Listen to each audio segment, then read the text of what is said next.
Now that the NFL draft is over, we know all the landing spots for the rookie running backs of this year's class. Here are the only ones that you'll need in fantasy. The first running back off the board was Jonathan Brooks in round 2, went to the Carolina Panthers. So, the question remains, what do we do with him in fantasy? Should he be the first rookie running back off the board in a redraft league or even in a dynasty league? I think in Dynasty League, definitely. I like this landing spot long term, and maybe even this year.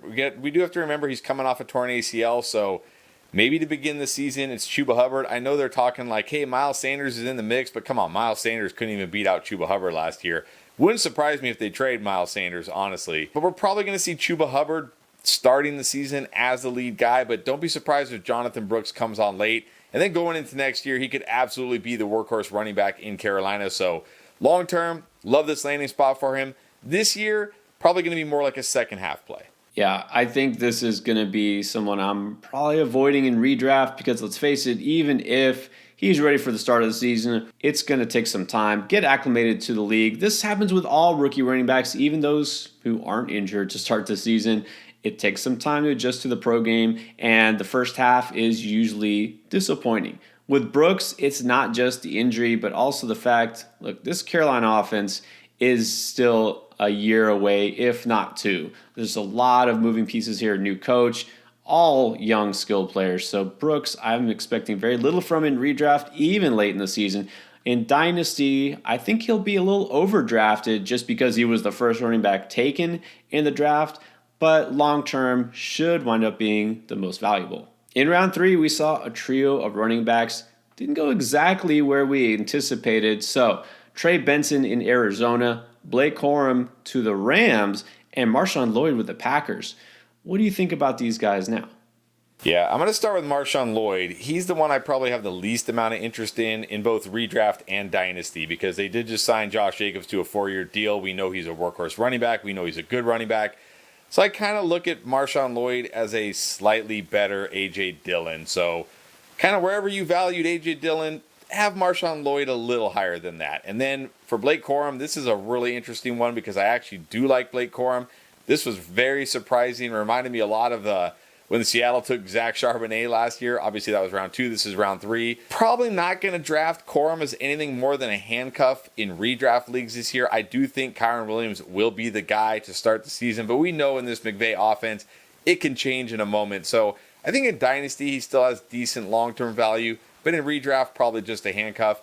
Trey Benson is the one I'm the most excited about. I love this landing spot. Unfortunately, this year, I compared him on the stream. It's probably going to be like what we saw with Rashad White and Leonard Fournette a couple of years ago where, sure, maybe eventually him and James Conner are splitting the carries, but he's probably never going to pull away from James Conner without an injury. But next year, 2024, James Conner, 30 years old, not under contract, give me all the Trey Benson next year. Yeah, I'll say right now it's easy for me to view Trey Benson as the top dynasty running back because he can make an impact this year and going forward, and it seems all but certain that he'll be the future RB1, meaning after this year, because James Conner is probably not too long for starting role in this league. Blake Corum, I was certain would go to LA, just the Chargers, not the Rams.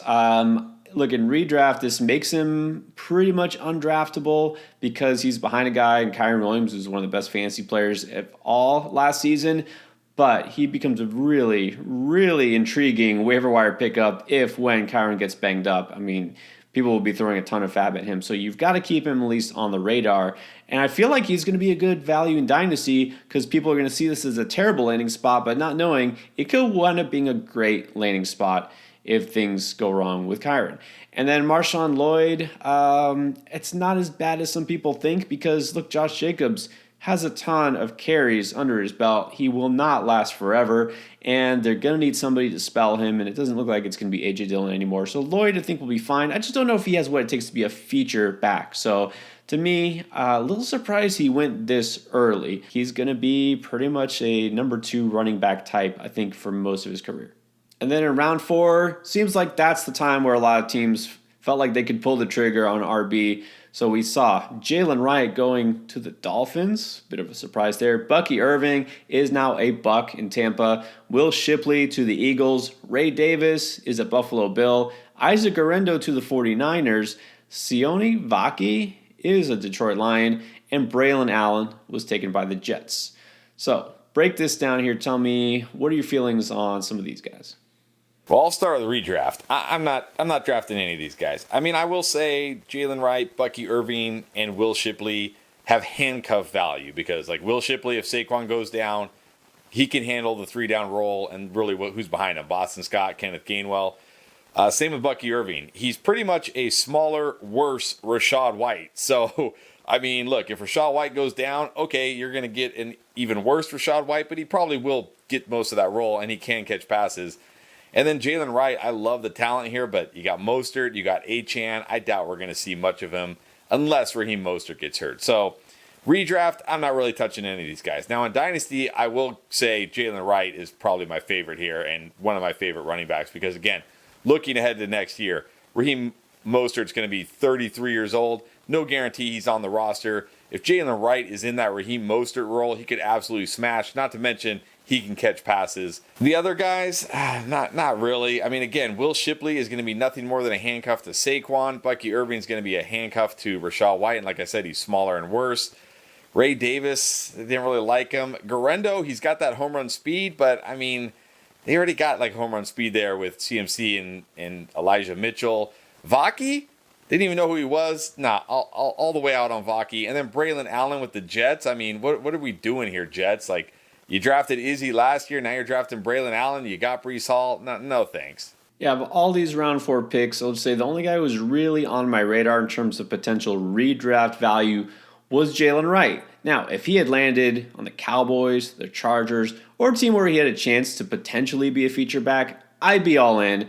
But come on, the Dolphins, yeah, exciting offense, maybe great for a running back, but they still got a guy by the name of Devon Achane who's been drafted in round 2 in recent mocks and going that high on underdog best ball drafts regularly. And Raheem Mostert, who, led the league in touchdowns last year. Now, Mostert could definitely fall apart because we know his injury history and his age. But until that happens, Jalen Wright's still going to be taking a backseat here.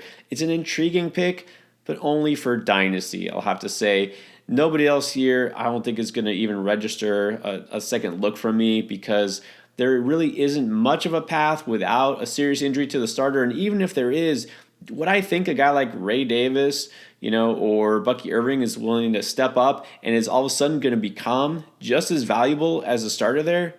I don't see it happening. Got to remember that a lot of times when these teams take a running back at this point, it's just for depth or even just simply special teams. I think with like Vaki and the Lions, that's all it is. I don't know if we ever see this guy take carries in a regular season game. So even in Dynasty, don't look at the landing spot. Don't look, 49ers with a running back.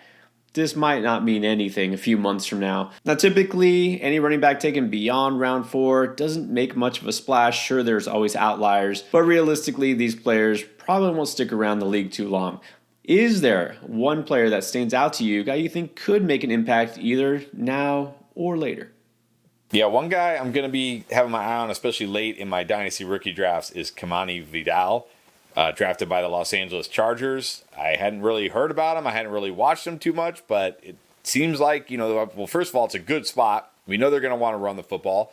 Only running backs they have right now are Gus Edwards, J.K. Dobbins coming off an Achilles tear, Isaiah Spiller, and Joshua Kelly. So there's a path here for him. He is a good pass catcher, so maybe that's his role to start, just more of the pass catching back, because we know none of these guys are really, I guess Spiller is supposed to be a good pass catcher, but we haven't seen it yet. But, I mean, honestly, in redraft, no, not touching him. But late in your Dynasty rookie drafts, I think he's worth the gamble here. If I'm taking a shot in the dark on one of these late round RBs, be a guy who's becoming an intriguing prospect that's a converted RB, Tyrone Tracy Jr. Now, I did say I was hoping none of these high-end running backs would go to the Giants because I really don't want to see guys like Trey Benson and Blake Corum get stuffed on the regular behind that Giants O-line. But long term, look, maybe this Giants offense does have some promise as soon as they get their future quarterback next year. Look, it might take a year for Tracy to really figure out the position because, again, he hasn't been a running back throughout college, but he's a very athletic player, 4.48 speed, has good hands. This is something that developmentally might work out for him. And really, there's not a lot ahead of him because it's Devin Singletary as a starter. And that's kind of it. I mean, there's nothing else here. The Giants did need a running back. They probably could have taken one earlier, except they have so many other needs. So as long as you take the long view here with Tracy, look to somebody who could surprise maybe late in the season, could come on if called upon. But at the very least, I think I'm willing to take a late round rookie pick on him in Dynasty. That's our take on the rookie running backs. But you know what? It isn't just the rookies who may have come out ahead after the NFL draft. Here's some veterans who secretly are winners.